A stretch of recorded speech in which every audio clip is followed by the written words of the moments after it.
And so I think this is a way to try to stop it because, the last thing you want to face with that noise at Arrowhead is having to go 1st and 20 because you got a holding call. And when they go back and look at some of the calls that he's had, I think they've disputed them. But again, you can dispute them all you want, but they happen in the game, right? Right. And so I think this is maybe one way to maybe make sure that they try to put a stop on it to have somebody else out there because it sounds like Connor Williams has had a bullseye on him from the officials. If it is the case that Tyron Smith is back and he's relatively healthy and Connor McGovern, I know these are ifs, is an upgrade or at least as good without the penalties than Connor Williams was, how good is this offensive line then?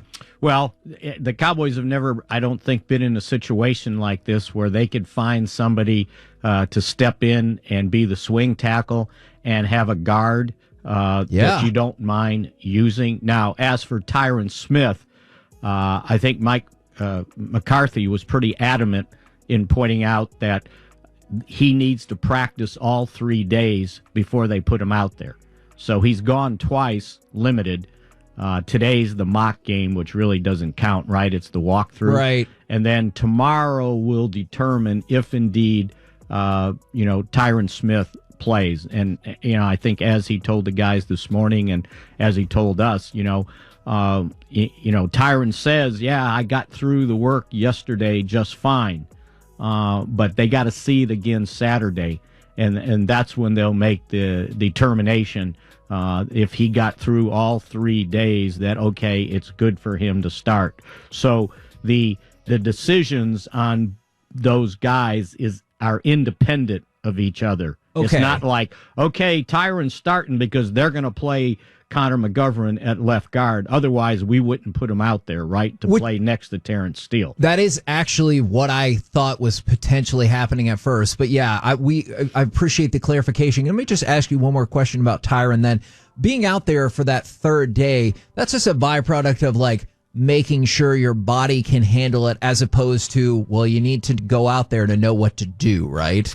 Oh, I don't think it's got anything to do about know what to do. Right. You could put him out there after he slept all week, and he'll be better at left tackle than anybody else you could put out there. Right? Yeah. And they just got to make sure that the work that he's done on Wednesday and Thursday didn't irritate the injury.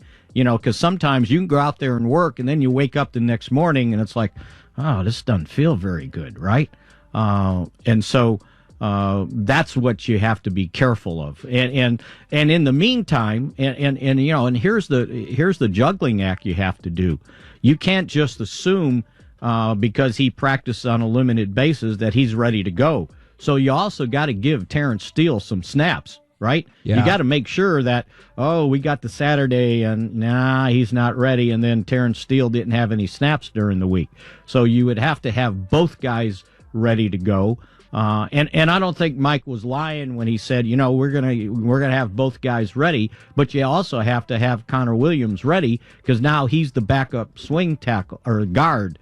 Is that matter? Now I don't know if they're going to put him at fullback, right, or do any third tight end type blocking. But as somebody said when we were in there, they go, who shuttles in guards? And I was like, Tom Landry did.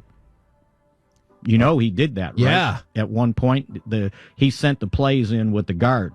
Oh, I actually don't know if I did know that. I did know that because I've talked with Mickey a lot in my life. So I don't know how long that lasted, but there was one year he shuttled the guards back and forth with the play call. Man, you better trust those guards because the guards like to think about food more than they do. Plus, they had two guys that were pretty good to be able to do that, right? Yep. It's like so much for that continuity, right?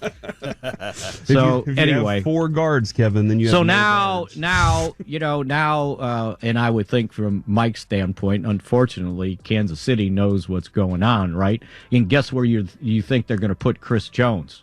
Yeah, up on that side. Yeah, Connor McGovern, get ready, big boy. Boy, be ready. They've already have moved him inside and now they know. And it's like, you think they're going to waste their time putting him on Zach Martin? No. Hell no. You shouldn't even line up anybody against Zach Martin. But you knew he was going to be there anyway, right? He was going to be on that side no matter what guard you play. Well, that's why. And so now you put Connor Williams in the backfield and you just let them double team Chris Jones as 2 offensive linemen. You got this taken care of. I support that. I just run him right over. Yeah, right? exactly.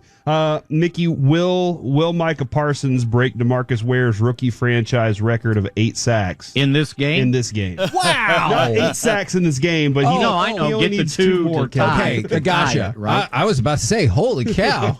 I'm going to say yes. Whoa! Let's go. You know, they've got rookies on their offensive line. Yeah, right. 3 of them. Yeah. Now I don't know if they're all healthy, but 3 of them, they're rookies. So. They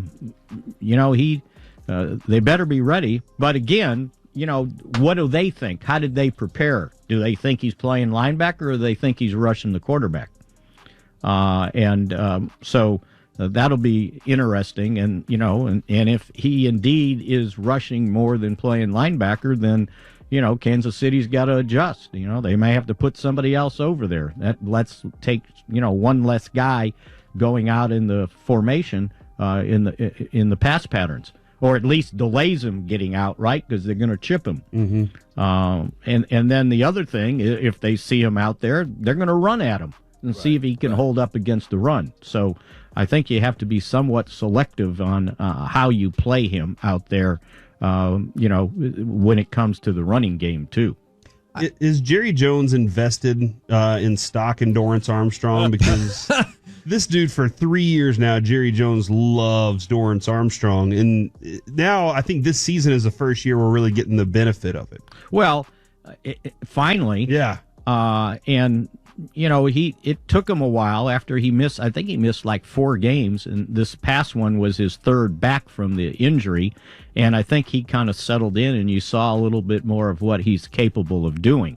And they sure need him to step up in this game. Yeah. They need to get pressure on Mahomes, but even more so, and just listening to what Mike McCarthy talks about with Mahomes, one of the things Mahomes likes to do is he takes an extra deep drop, and it doesn't happen by happenstance.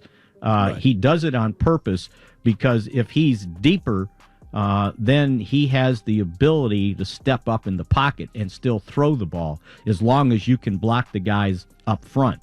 So you need to get a push up the middle to keep him from doing that. But if he takes that deep drop, then he can see where the blocking is in the middle, and he likes to step up into the A and B gap and then throw as he's stepping up on the run.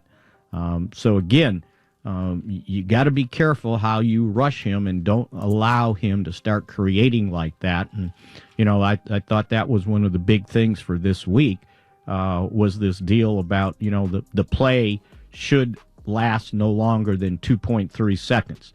And if it lasts longer than that, then your secondary's in trouble because there's only so long you can cover, right? You're not going to run with Tyreek Hill for 3 seconds or 4 seconds, no doubt, right? No doubt. Or it's going to end poorly. Yeah, absolutely. And that's what they want. And that's how Mahomes plays.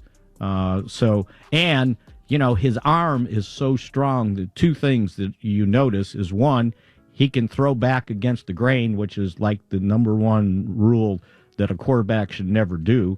And the other one, he can throw on the run. He doesn't have to set his feet to sling it 40 yards or 50 yards. This will be a great one. I think we're in for a treat on Sunday afternoon. All right, but let's find out how great you really think it's going to be, Mickey. It's prediction time. I'm not gonna over buy their performance against the Raiders. Okay. And you can look at the Tennessee game and say, okay, that was their clunker they threw in, getting beat 27-3. But the Giants gave them all they could handle, and they won 20-17. The Packers, the same thing, 13-7. So there was 3 games in a row there where offensively they struggled, and I don't think it was about turnovers. The turnovers were occurring early in the season. So I just think, look, if you had a coin on the one side, you would have in Cowboys offense we trust. And so this comes down to, can this defense just play well enough that you don't have to score 40 points to win? So I'm going to look at it, and I got Cowboys 34, Kansas City 27. Ooh, love it. I hope that is the exact score. And I think I just think this team, if they don't beat themselves, is good enough to go up there and win a game. And so obviously we'll find out, right? Right, I know. But look, if you look at the scores, Buffalo, Buffalo scored 38 points. Yeah. So Cleveland, I know it was the opener, and this was at Arrowhead, had 29. Right.